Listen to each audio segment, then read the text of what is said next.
Salut, c'est Diffuse, j'espère que vous allez bien. Aujourd'hui on se retrouve pour une nouvelle vidéo concernant ce petit kit d'enceinte.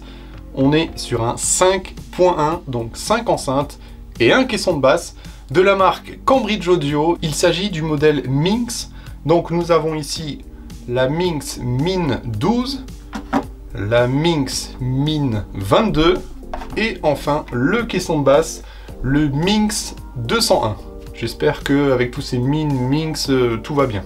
On va faire un peu le tour de ces enceintes, on va parler technique avec diverses spécifications, notamment leur puissance, leur technologie, mais aussi on va parler questions pratiques, parce que c'est des enceintes très petites, très faciles à utiliser. En plus de cela, elles sont toutes petites, mignonnes comme tout. Je vais vous dire dans cette vidéo si leur petite taille est synonyme de performance. Mais avant de rentrer dans les détails, si vous êtes intéressé par tout ce qui est test de matériel hi-fi et home cinéma, n'hésitez pas à aller voir sur ma chaîne, il y a plein d'autres vidéos, et puis abonnez-vous.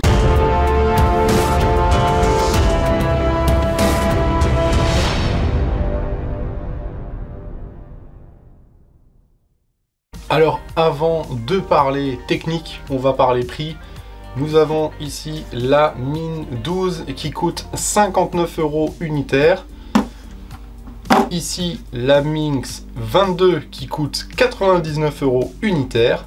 Et enfin le caisson de basse qui coûte 299 €, ce qui nous fait un total pour ce kit 5.1 de 700, à peu près 720 €. Ce qui n'est pas négligeable, je vous l'accorde, et je vais répondre par la suite. Est-il vraiment performant pour ce prix-là? Ça, il faudra un tout petit peu patienter jusqu'à la fin de la vidéo avant que je donne mon avis sur la question.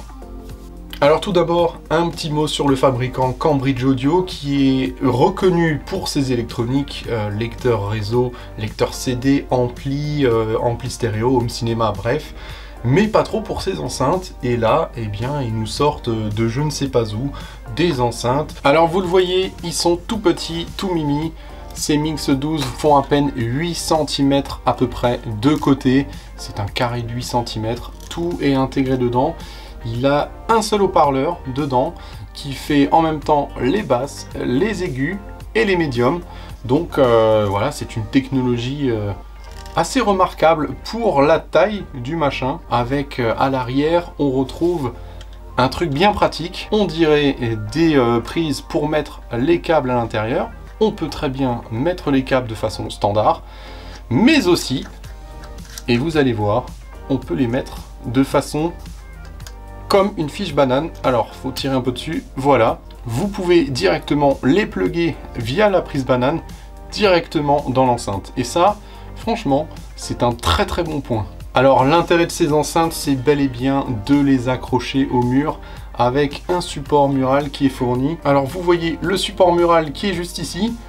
Vous dévissez cette vis là, vous placez votre support avec la petite encoche et vous revissez avec une petite vis mollie dans un placo. Ça fait très bien l'affaire. En plus c'est super léger, ça fait je sais pas, même pas 500 grammes. Donc c'est super pratique et ça tombera pas du mur, hein. Même chose pour les grands modèles, voilà. Mais après vous pouvez très bien les poser sur un petit meuble. C'est hyper design avec leur coque blanche. Elles existent aussi en noir avec du noir laqué. Là on est sur des coques blanches, mais elles existent en noir. Et si vous le souhaitez, vous pouvez aussi vous procurer des supports qui sont orientables, que vous pouvez fixer directement sur l'enceinte, que ce soit pour les Minx 12 ou les Minx 22, ce qui vous permettra d'orienter facilement l'enceinte si vous la voulez surround, etc. Et ça, vraiment, c'est très pratique. Et ça vaut même pas trop cher, c'est une vingtaine d'euros pour les deux enceintes. Alors la différence entre la Min 12 et la Min 22, c'est bien entendu la taille. La Min 22 est en fait l'équivalent de deux Min 12. Voilà, concrètement, c'est à peu près ça. Au niveau performance, la Min 22 est bien sûr plus costaud, hein, en termes de performance. On est sur une puissance environ de 25 à 100 watts recommandée par enceinte. Et par contre, on est sur une sensibilité plus élevée sur la Mine 22, on est sur 88 décibels, alors que la Mine 12, eh bien, je crois que c'est du 85 ou 86 décibels. Bon, on va pas se mentir, c'est pas des enceintes qui vont jouer très très fort à des volumes insupportables et très très forts à vous péter les oreilles. Ça, ce n'est absolument pas leur boulot. Ils peuvent monter à un très haut volume, hein, mais pas à vous péter les oreilles. Je pense que les enceintes pètent avant, forcément. Les haut-parleurs qui se trouvent là-dedans, c'est des haut-parleurs de 5,8 cm, donc des très petits haut-parleurs qui n'ont pas besoin de forcément d'énormément de puissance pour bouger. Donc forcément, eh bien, il faut les couper assez haut, c'est-à-dire que ces enceintes-là, déjà, c'est des enceintes close, donc pas de basse réflexe ni quoi que ce soit. Ça va pas descendre dans les infragraves, ça va pas faire du grave non plus. Il faut donc les couper assez haut. Le constructeur préconise de les couper à 150 Hz et de pas les faire descendre en dessous. Et si vous voulez avoir les fréquences qui se situent en dessous des 150 Hz, eh bien il faudra partir sur un caisson de basse.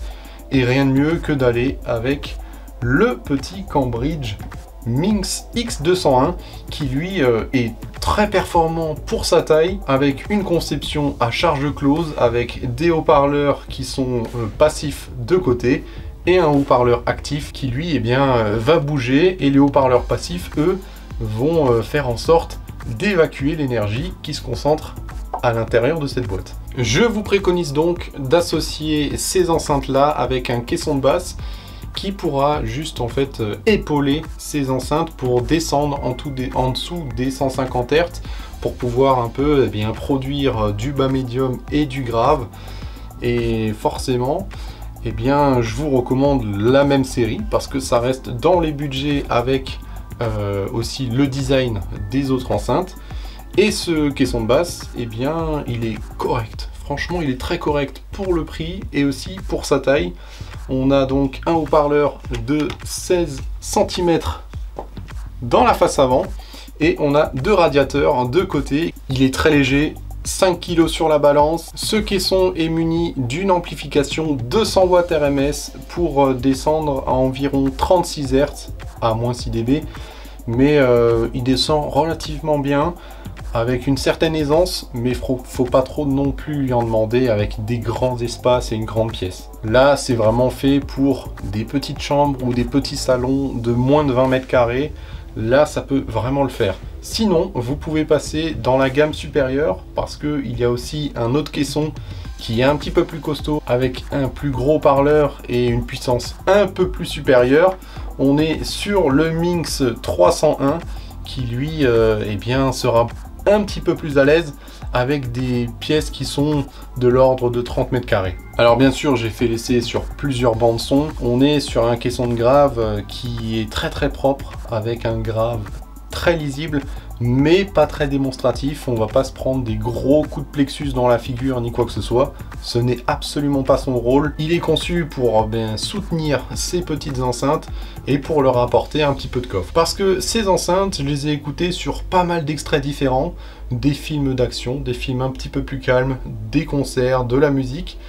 Et je dois dire qu'elles se sont plutôt bien débrouillées à des niveaux sonores que j'ai quand même un petit peu poussé, munies avec mes amplis de puissance.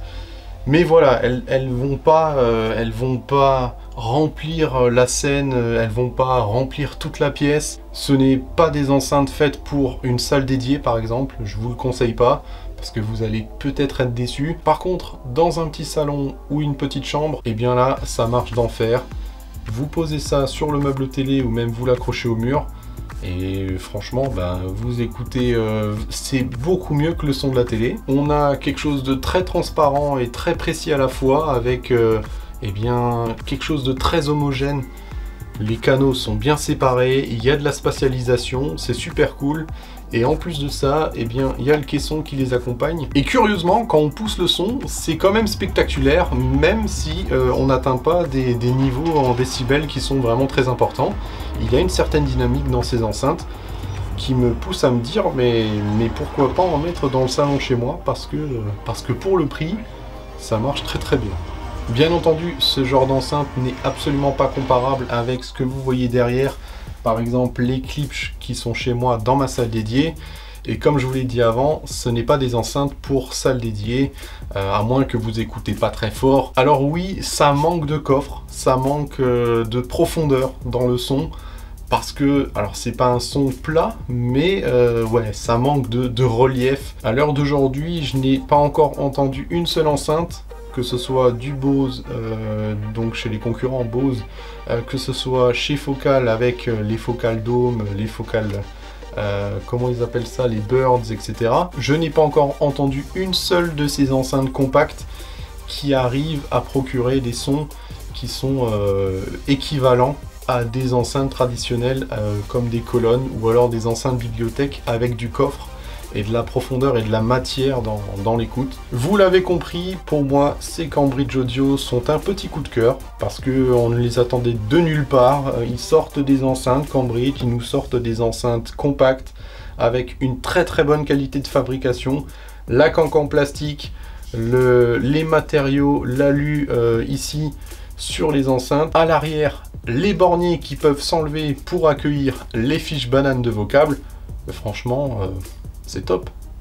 On peut facilement les fixer au mur avec une vis. Voilà, que dire de plus.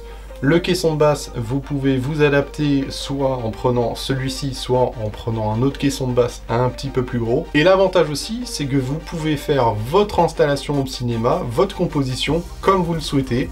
Si vous souhaitez 5 min 22, eh bien vous prenez 5 min 22. Si vous souhaitez uniquement des min 12 dans votre installation, ça réduira la facture et peut-être aussi les performances. Mais en tout cas, vous avez clairement la possibilité de l'adapter par rapport à vos besoins et par rapport aussi à votre budget.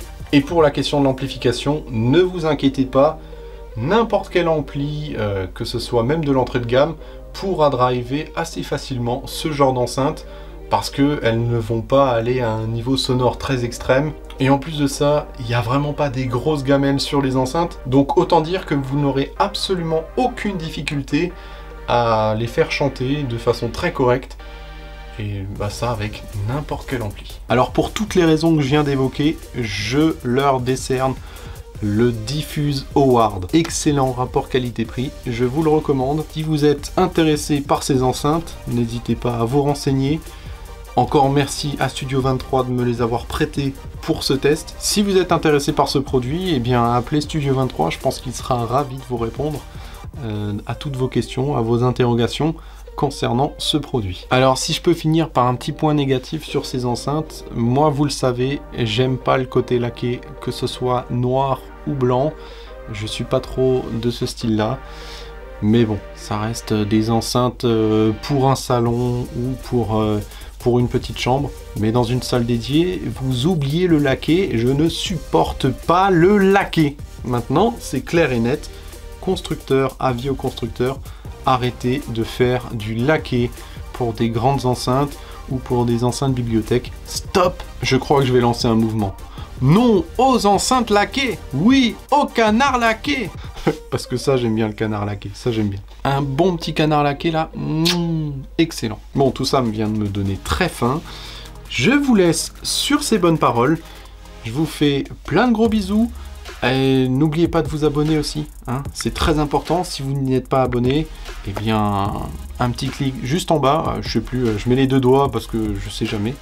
Et puis un petit pouce bleu, ça fait très plaisir et c'est très important pour le référencement. Mettez-moi en commentaire si vous avez apprécié la vidéo ou alors si vous avez détesté la vidéo, c'est aussi bien de le savoir. J'aime bien aussi avoir des commentaires constructifs. J'étais ravi de vous présenter ces enceintes et ce kit home cinéma qui est dans des budgets très raisonnables et pour une fois, bien entendu, parce que effectivement, je vous montre assez souvent du matos qui fait rêver et moi aussi des fois je rêve de matos qui sont à des prix exorbitants et là je redescends un petit peu sur terre et je vous propose aussi du matériel qui peut convenir à des petites bourses comme la mienne aussi, parce qu'il en faut pour tout le monde et pour tous les budgets.